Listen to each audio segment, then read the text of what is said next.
আমি বানাবো এখন হলো কাঁচা আমের জুস।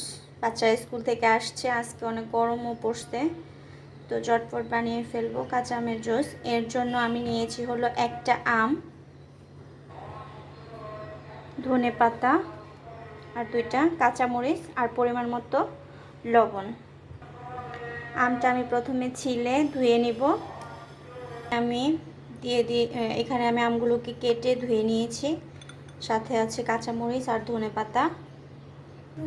সবগুলো আমি একসাথে ব্লেন্ডারে দিয়ে দিব। আর এখন দিয়ে দিব ফ্রিজ থেকে ঠান্ডা পানি। এখন আমি পরিমাণ মতো চিনি দিয়ে দিব।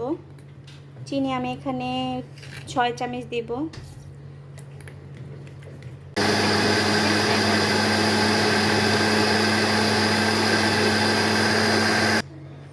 হয়ে গিয়েছে পারফেক্ট একটা আমের জুস।